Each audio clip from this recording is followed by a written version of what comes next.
Hello traders, आज का ये वीडियो रहेगा देश की largest SUV car manufacturing company Mahindra and Mahindra. Mahindra and Mahindra ने latest XUV 9e and V6e ऐसे दो एसयूवी इलेक्ट्रिक कार्स लॉन्च किए जो कि डायरेक्ट टक्कर देंगे देश की largest EV manufacturing company Tata को। टाटा के जैसे कि मॉडल्स है Tata curve, Tata Nixon and दूसरी एक कंपनी है MG विंडसर करके, उसके डायरेक्ट कंपटीशन देगा।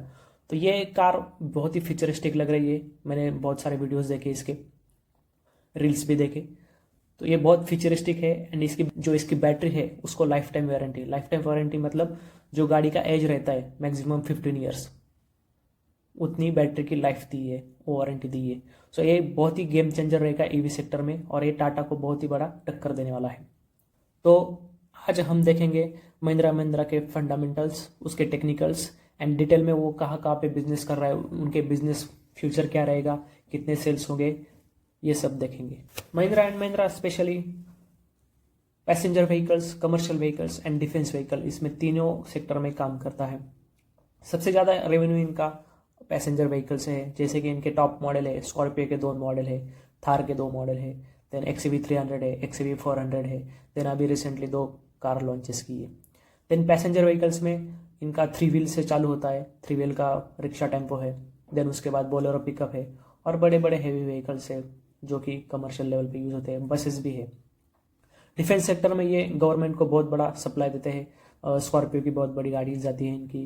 देन जो आर्म मतलब जो हथियारों के साथ तैयार होती है वो गाड़ी बहुत सारी इंडियन आर्मी को बेचती है। इसके अलावा महिंद्रा एंड महिंद्रा बाहर कंट्री में एक्सपोर्ट भी करता है, पार्ट्स एक्सपोर्ट करके, जैसे कि अफ्रीकन कंट्रीज हो गए, अमेरिका में भी इनकी गाड़ी चलती है, देन साउथ एशिया में भी गाड़ी इनकी चलती है। सो ये इनका पोर्टफोलियो बहुत बड़ा है। मेनली ये बड़ी बड़ी कार्स XUV जैसे ही कार्स मैन्युफैक्चर करते हैं एंड एक्सपोर्ट करते हैं। सबसे बड़ा मार्केट इनका इंडिया में है, ऑलमोस्ट 80% के अबाउ इंडिया में सेल्स है, बाकी रिमेनिंग 20% के अराउंड इनका ग्लोबली सेल्स है। तो इसका फंडामेंटल देखते आगे हम डिटेल में। Mahindra and Mahindra is largest SUV maker in India. Okay, then इनका जो पोर्टफोलियो है मैंने जैसे कि बताया डाइवर्सिफाई है, जैसे कि मैंने बताया 2 व्हीलर मैन्युफैक्चर करती है, 3 व्हीलर मैन्युफैक्चर करती है, पैसेंजर व्हीकल है, कमर्शियल व्हीकल है, ट्रैक्टर्स का भी बहुत बड़ा इनका पोर्टफोलियो है। महिंद्रा का ट्रैक्टर्स हो गया, जैसे महिंद्रा अर्जुन, महिंद्रा सरपंच वगैरह, ये सारे ट्रैक्टर्स यही मैन्युफैक्चर करते हैं और बहुत बड़ा मार्केट है। अमेरिका में बहुत सारे महिंद्रा के ट्रैक्टर्स बिकते हैं। अर्थ मूवर्स का मतलब होता है ये JCB वगैरह है ना, ये सब अर्थ मूवर्स में आते हैं, तो वो भी हेवी मशीनरी हो गए, ये भी ये मैन्युफैक्चर करते हैं। उसके बाद जो महिंद्रा एंड महिंद्रा फाइनेंस है वो भी इन्हीं के पोर्टफोलियो में आता है। ऑटो कंपोनेंट्स जैसे कि आपका वायरिंग हार्नेस हो गया, देन इंडिकेटर्स वगैरह, ये जो सारे कंपोनेंट्स है, ये मिंडा करके आपको कंपनी पता होगी, तो ये मिंडा करके जो कंपनी है इन्हीं के अंडर आती है। Then hospitality, infrastructure, retail, logistic, steel studding, IT का भी ये बिजनेस करते इन्हीं के अंडर आता है। टेक महिंद्रा करके अलग है, बट जो ऑटोमोटिव इंडस्ट्री से जो भी IT रिलेटेड वर्क है ये सारा महिंद्रा एंड महिंद्रा ही देखती है। एग्री में भी इनका बहुत बड़ा, मैं जैसे कि कहा आपको, महिंद्रा के ट्रैक्टर्स एंड बाकी सारे मशीनरी है जो कि एग्री रिलेटेड है, फार्मिंग के रिलेटेड, वो सारे मैन्युफैक्चर करते हैं। देन डिफेंस में बताया आपको, एनर्जी में बताया, ये सारे इनके पोर्टफोलियो है, बड़े बड़े पोर्टफोलियो है।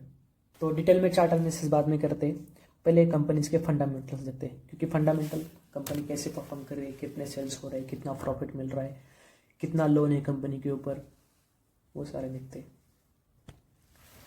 फंडामेंटल में सबसे पहले नज़र डालते हैं कंपनी के पिछले 4 साल की सेल्स ग्रोथ क्या है। सितंबर 2021 में इसका 21,000 करोड़ का था, अभी वो 37,000 करोड़ का है। तो आप देखोगे कंटिन्यूसली ग्रोइंग स्टेज में। ओके, तो इसलिए स्टॉक भी कंटिन्यूसली ऊपर जा रहा है। एक्सपेंसेस इन्होंने कंट्रोल में रखे, ज़्यादा एक्सपेंसेस नहीं है। जो ऑपरेटिंग प्रॉफिट ये जो रहता है ना, ये क्या रहता है, आपका सेल्स कितना है और एक्सपेंस कितना है, इसका रेशियो रहता है। सेल्स में से कितने % आपने प्रॉफिट निकाला, तो ये 19% है। ओके, ये जो प्रॉफिट है ये माइनस ये, ठीक है, sales minus expenses is equal to operating profit. ये कितने % है, 19% है। ये कंपनी कंटिन्यूसली इम्प्रूवमेंट है या स्टेडी है, ड्रॉप नहीं है ज़्यादा, ठीक है। तो इसके लिए ये अच्छी मानी जाती है सेल्स ग्रोथ के लिए। अदर इनकम नॉर्मल होती है, वो कहाँ से, जो भी स्टॉक रिकवरी है या बाकी कौन सी रिकवरी हो गई जो वन टाइम आने होती है, वो सारे अदर इनकम है, वो फ्लक्चुएट होते रहते हैं, उसका कोई ज़्यादा इम्पैक्ट नहीं होता है। इंटरेस्ट यानी कि कंपनी बिजनेस करने के लिए कितना लोन रेडी है और लोन पे कितना इंटरेस्ट दे रही है, ये होता है। लोन ज़्यादा है तो इंटरेस्ट ज़्यादा होगा, लोन कम है तो इंटरेस्ट कम होगा।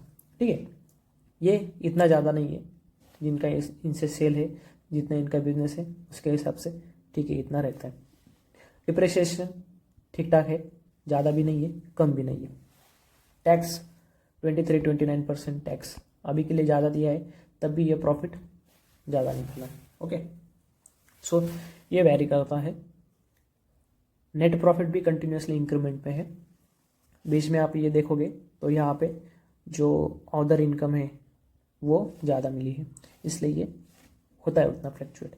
यहाँ पे भी आप देखोगे ये अदर इनकम ज़्यादा है, तो मैंने जैसे कहा कि अदर इनकम को हम इग्नोर करते हैं, क्योंकि वो कभी 500 करोड़, 600 करोड़, 1000 करोड़ ऐसे फ्लक्चुएट होता है, उसका कोई इम्पैक्ट नहीं होता है फंडामेंटल्स पे ज़्यादा। बट जो ओवरऑल प्रॉफिट है, ठीक है, वो स्टेडी होना चाहिए। ओके, सो ये स्टेडी है 3500 करोड़। यहाँ पे भी देखोगे आप, जो ऑपरेटिंग प्रॉफिट है वो 19% है। देन उसके बाद डिप्रिसिएशन कम हुआ है, इसके लिए इसका, और टैक्स भी कम दिया है, तो इसके लिए 3500 करोड़ रहेगा। ग्रेटर देन 3000 करोड़ एक अच्छा खासा प्रॉफिट जनरेट कर रही है। ईपीएस भी है 25.50 है, सो ये भी अच्छा खासा स्टेडी है। अभी के लिए माने तो जो सितंबर और जून के रिजल्ट है उसमें से सबसे ज़्यादा परफॉर्मेंस और आउटकम और सबसे ज़्यादा प्रॉफिट देने वाली कंपनी महिंद्रा ही रही है। टाटा की भी सेल्स ग्रोथ और जो प्रॉफिट है वो कम हुआ है। देन मारुति सुजुकी का भी कम हुआ है, हुंडई की भी कम हुए हैं। सबसे ज़्यादा प्रॉफिट और सेल्स दिखाने वाली कंपनी महिंद्रा एंड महिंद्रा है। अगर हम इसके ईयरली सेल्स एंड ग्रोथ देखें तो ये पहले सेल्स अच्छी कर रही थी, बट कोविड के टाइम पे इसका सेल्स कम हुआ। ठीक है, कोविड के पहले 2019 में इसके 1 लाख के पार गए थे, जो भी स्ट्रेंथ था वो अच्छा था, बट कोविड में ये कम हो गया और प्रॉफिट भी देख सकते हो माइनस में गया था, क्योंकि यहाँ पे टैक्स उन्होंने मोर देन 100% टैक्स भरा था। ओके, देन कोविड के बाद इन्होंने अच्छा खासा जंप दिखाया है प्रॉफिट में भी। कोविड के बाद जो परचेसिंग पावर है कस्टमर की वो भी बढ़ी, लोग पैसा सेविंग करने से बेटर पैसा खर्च करने में ज़्यादा बिलीव करने लगे, क्योंकि सेविंग से कुछ होता नहीं था, तो लोग जो भी सेव किए हुए पैसे वो सारे खर्च करने लगे थे। तो मार्च 2024 में ये 12,000 करोड़ का प्रॉफिट कर चुके हैं, और मार्च 2025 तक ये एस्टिमेट इसका 13,000 करोड़ है। बट अभी के लिए इनका जो 2 ईवी लॉन्च किए हैं ये बहुत गेम चेंजर है इंडियन ईवी सेक्टर में, और ये बहुत ही फ्यूचरिस्टिक है। टाटा की गाड़ी से कई आगे ये इनका 2 मॉडल है, तो इसके सेल्स अच्छे होने वाले हैं, सभी का यही मानना है और मार्केट भी यही बताता है। और बेस्ट है कि इसका ईवी का रेंज अच्छा है, देन इसका जो बैटरी वारंटी है वो भी अच्छा है, सो इसलिए इनके सेल्स बढ़ने वाले हैं। सो मुझे लग रहा है ये जो आंकड़ा है ये 13,400 के पास जा सकता है, तो ये बहुत ही बड़ा गेम चेंजर रहेगा। और जो भी स्टॉक है अभी 3,000 के आसपास कर रहा है वो 3500-3600 तक अगले 4 महीने 5 महीने में जाएगा। ये जो 2 ईवी लॉन्च किए इन्होंने, इसका जो डिलीवरी है वो फरवरी से स्टार्ट होगा, मतलब ये नेक्स्ट क्वार्टर, जो लास्ट क्वार्टर है Q4 उसमें ये काउंट किया जाएगा, जो भी इसका रेवेन्यू एंड सेल्स रहेगा वो। इसके लिए ये 200-300 करोड़ से ज़्यादा आ सकता है, उससे ज़्यादा नहीं।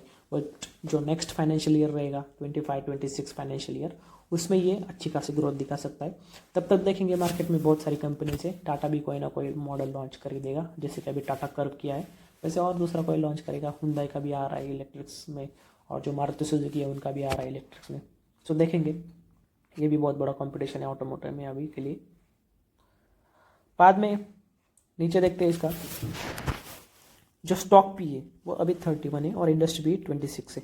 इंडस्ट्री पी से ये 4-5 आगे ट्रेड कर रहा है, बट हम यहाँ पे देखें ये हिस्टोरिक पी है महिंद्रा एंड महिंद्रा का।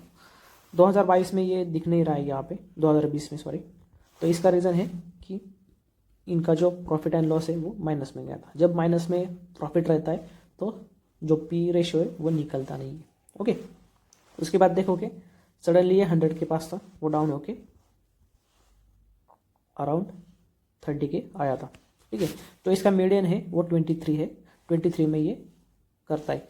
ये इतना जो है 2024 तक, जनवरी 2024 तक, यहाँ से यहाँ तक ये अंडर वैल्यू था।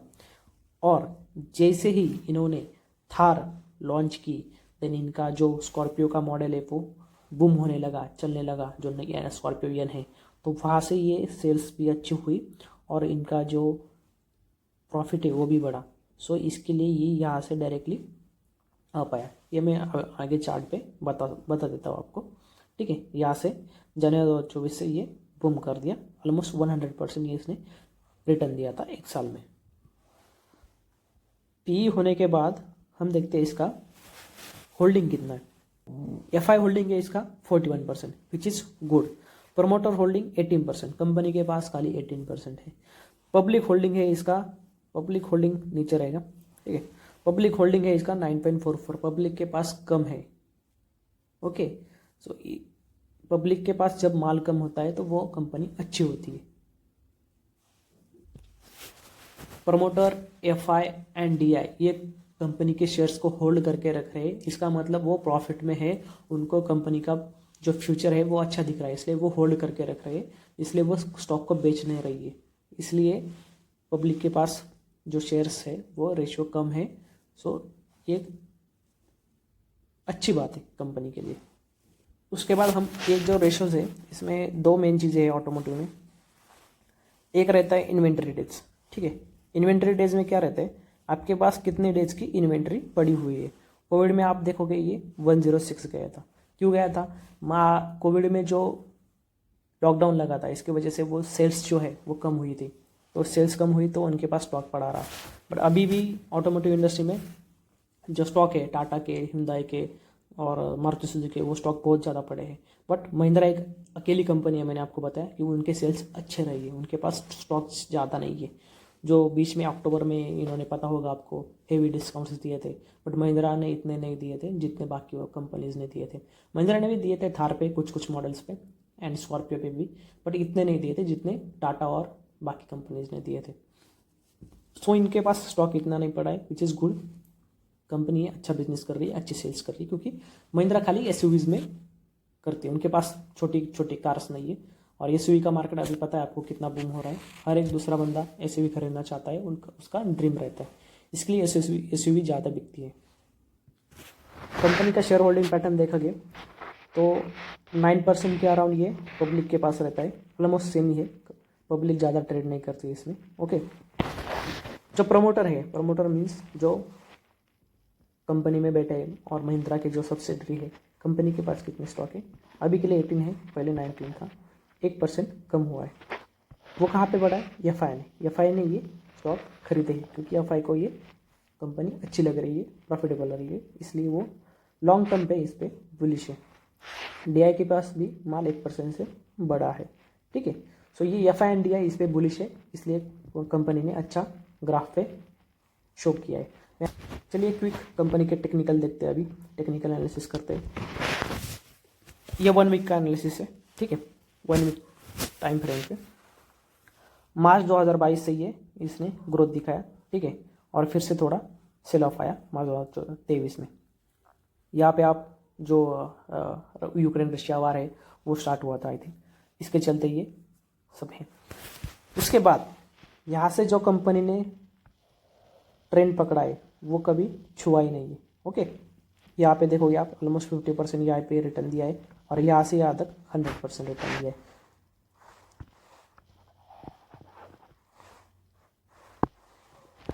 अभी के लिए स्टॉक जो है मई महीने से एक ही जोन में ट्रेड कर रहा है। सो इसके बहुत सारे रीजंस है। स्टॉक जो ग्लोबली सेंटिमेंट्स है वो बिगड़ चुके हैं बहुत ज़्यादा, एंड जो सेल्स भी है वो कम होती जा रही है, बट महिंद्रा की सेल्स सस्टेन है, एक लेवल पे चल रही है, इसलिए ये स्टॉक गिरा नहीं है। बाकी जो ऑटो के स्टॉक्स है वो आप देखोगे धड़ाम से नीचे गिर चुके हैं। महिंद्रा ने होल्ड किया है बिकॉज महिंद्रा के जो सेल्स है वो स्टेबल है एंड प्रॉफिट भी स्टेबल है। अभी इसको वन डे पे थोड़ा एनालिसिस करते हैं। जैसे कि मैंने आपको बताया, ये मई जून से एक ही सपोर्ट लेके बैठा है, जो कि है 2700 के आसपास। जो सपोर्ट बना है 2600-700 के आसपास, वही लेके बैठा है। उसके नीचे वो मुझे नहीं लग रहा है आ जाएगा, क्योंकि कंपनी के सेल्स अच्छे हैं। अभी जो ग्लोबल सेंटिमेंट्स है वो ठीक होने लगे अभी के लिए। सो जैसे ही ठीक हो जाते हैं, जो इंडिया का जो परचेसिंग पावर है वो बढ़ जाएगा। बाकी कंट्रीज़ भी अच्छा खासा ग्रो कर रहे हैं। इंटरेस्ट रेट कम हो जाएगा इंडिया में भी, अमेरिका में तो हो रहा है, यूके में भी हो रहा है, अभी इंडिया में भी आने वाले 3-4 महीनों में थोड़ा इंटरेस्ट रेट कम हो जाएगा। सो आपको तो पता ही है, ज़्यादा कंज्यूमर रहते, ज़्यादा कस्टमर रहते, वो EMI पे गाड़ियाँ लेते हैं। तो कम इंटरेस्ट मिलेगा तो लोग ज़्यादा परचेस करके उस टाइम पे कंपनी के जो सेल्स है वो बढ़ने चालू हो गए। तो ये अभी के लिए जो इतना निगेटिव मार्केट है, निफ्टी ऑलमोस्ट 10-12% गिर चुका है, तब भी ये होल्ड किया है। इसका मतलब आप समझ सकते हो कि कितना स्ट्रॉन्ग इसका फंडामेंटल है। सो जैसे निफ्टी रिकवर होता है, ग्लोबल सेंटिमेंट रिकवर होते हैं, इंटरेस्ट रेट कम होते हैं, इसके सेल्स और बढ़ेंगे। और इसकी जो EV सेगमेंट के जो 2 गाड़ियां हैं अभी जो लॉन्च की है फिलहाल, वो मार्केट में किलर है, तो उनके सेल्स इस पर बहुत ज़्यादा इम्पैक्ट करेंगे। तो ये आने वाले सेल टाइम में ये 3800 तक या 4000 तक छू सकता है नेक्स्ट 6 मंथ के अंदर। ओके, ऑलमोस्ट 1000 पॉइंट्स ये रिटर्न दे सकता है। ये जो ट्रेंड लाइन है, यहाँ से नीचे गिरता है 2600 के नीचे गिरता है, तो ये एक सपोर्ट रहेगा उसके लिए। ठीक है, यहाँ पे वो होल्ड कर सकता है 2200 के तक। और उसके बाद नीचे और एक ट्रेंड लाइन है छोटी सी 1800-1900 के आसपास, बट मुझे नहीं लग रहा है ये ट्रेंड लाइन करेगा। यहाँ से उसको ब्रेक डाउन देने में दिक्कत आ जाएगी, क्योंकि FIDI बहुत बुलिश है। FIDI की अगर सेलिंग होती है तो ही यहाँ से गिर सकता है। पब्लिक के पास इतने होल्डिंग नहीं है कि वो धड़ाम से बेच देंगे। देन ऊपर के लेवल्स में ये उसका ऑल टाइम हाई जो भी है 3300 के आसपास है वो है, और वो ब्रेक करता है तो ये अपसाइड में पहले 3500, बाद में 3800, उसके बाद में 4000 ये लेवल्स दिखा सकता है अगले 6-7 महीने के अंदर अंदर। जो भी ईयर एंड का रिजल्ट रहेगा, 30 मार्च 2025 का ईयर एंड होता है, वो अप्रैल के एंड में या मई के स्टार्टिंग में रिजल्ट शो हो जाएगा। उसमें अगर इसके सेल्स अच्छे खासे आते हैं, अच्छे खासे, जैसे कि मैंने आपको बताया यहाँ पे इस्टीमेट है 13,000 करोड़ का। अगर ये 13,300 या 13,400 करोड़ के आसपास आता है तो ये डेफिनेटली 4,000 तक लेवल छू सकता है अगले अप्रैल मई में। तो उसके हिसाब से अभी के लिए ये स्टॉक मुझे सही लग रहा है। इसका जो P रेशो है 31 और इंडस्ट्री P है 26, 5 ज़्यादा कर रहा है, बट नो वरी, ये उतना चलता है, 5-6 पॉइंट्स ज़्यादा रहता है, चलता है। अगले आने वाले टाइम में इसका प्रॉफिट बढ़ेगा तो ये P रेशो ऑटोमेटिक कम हो जाएगा या एडजस्ट हो जाएगा। ठीक है, सो डोंट वरी। अभी के लिए इसके फंडामेंटल्स एंड टेक्निकल्स बहुत स्ट्रांग है, सो ये बाई करना सही रहेगा अभी के टाइम पे भी। इसके नीचे लेवल्स पे मिलता है अराउंड 26, यहाँ पे कोई भी मिलता है तो डेफिनेटली आप परचेस कर सकते हो फुल क्वांटिटी के साथ। जो भी आपका बजट है वो फुल लगा सकते हो। यहाँ पे थोड़ा 50% बजट लगाओ, नीचे आता है और ऐड करो। इसके नीचे आता है तो रुको, जहाँ पे बॉटम बनाएगा वहाँ पे परचेस करो, और ये अपकमिंग डेज में डेफिनेटली जाएगा। Thank you for watching this video. अगर आपको ये वीडियो अच्छा लगे तो लाइक एंड सब्सक्राइब। बाकी भी मेरे चैनल में वीडियोज़ है, जैसे कि टाटा मोटर्स के है, और मैं अपकमिंग डेज में हुंडई के और जो भी बाकी कंपनीज है उसके भी लाऊंगा।